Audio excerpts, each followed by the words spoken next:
Tes. Ada video. Lihat. Astagfirullah, ketiduran. Kira-kira batal nggak ya wudhunya? Tertidur saat khutbah Jumat. Jika tidurnya adalah tidur nyenyak sehingga dia tidak mengetahui apa yang ada di sekitarnya dan dia tidak mendengar apa yang ada di sekitarnya, maka ini membatalkan wudhu.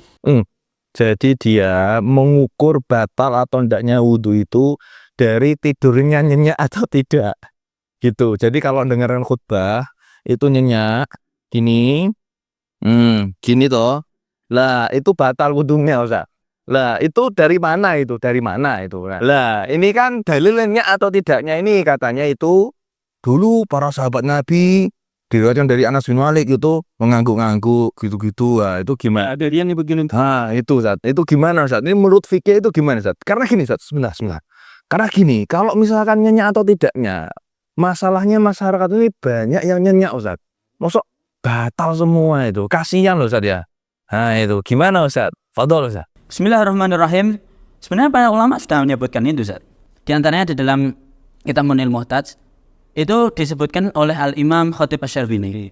Nah, beliau menukil hadis tentang tidur ini. Apakah tidur ini membatalkan wudhu atau tidak? Maka di sini disebutkan bahwa an-naumu bika'us sah, faman nama falyatawaddo. Jadi hubungan antara mata dengan jalan belakang itu sangat terhubung. Iya. Ketika tidur itu matanya merem, berarti jalan belakang terbuka. Nah, sehingga di dalam hadis itu faman nama falyatawaddo. Orang yang tidur maka harus berwudu. Iya. Nah, itu nyenyak atau tidak nggak tahu saya. Iya. Masalahnya kan kalau dari kita melihat dari hadis ini, kan secara umum bahwa pokoknya yang tidur malah justru langsung dihukumi batal wudhunya. Mau nyenyak nggak nyenyak, nggak tahu kategori nyenyak itu seperti apa. Iya. Kategori nyenyak atau nggak nyenyak. Karena kalau nyenyak apa ndaknya ditentukan dari situ batal wudhunya. Setiap orang beda-beda, Ustaz, nyenyaknya itu, Ustaz. Nah, Lah kadang ada yang gini. itu dianggap nyenyak ya. Iya. Itu gitu. Lanjut. Yes. Nah, ini menarik.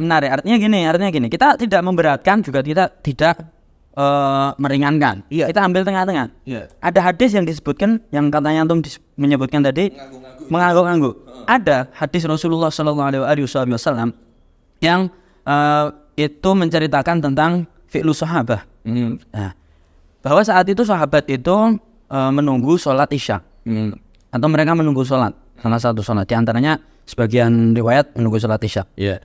Nah, itu disebutkan sampai ngangguk-ngangguk seperti itu. Iya. Nah, itu kan kalau misalnya memang ini mengikuti yang nyenyak misalnya. Iya. Kan nyenyak banget itu malah. Nyenyak banget dong tidur sampai gini kok ya. Sampai iya. apa namanya? Sampai ngangguk-ngangguk. Iya. Itu kan menurut, ini berarti nyenyak ini.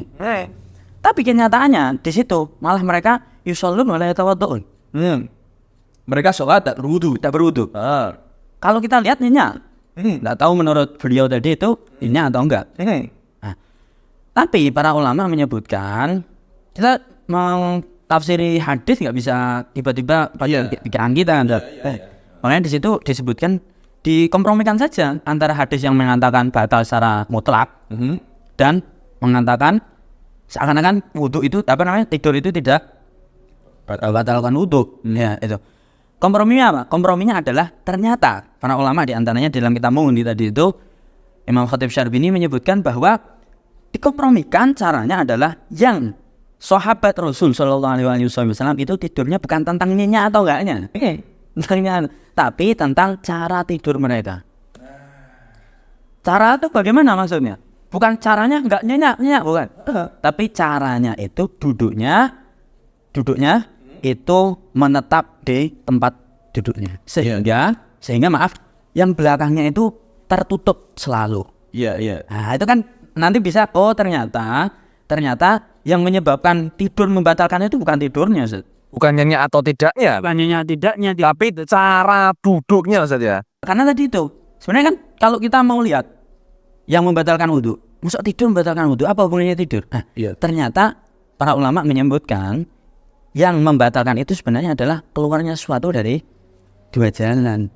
Jalan yang dalam contoh kita adalah jalan tadi itu. Ya, dan ada posisi tidur yang membuat jalan belakang itu terbuka. Misalnya geletak. Lah ini bukti bahwasanya kita kalau memahami hadis jangan sesuai pikiran sendiri, kita harus dengan ulama. Ya Allah, alam bisawab.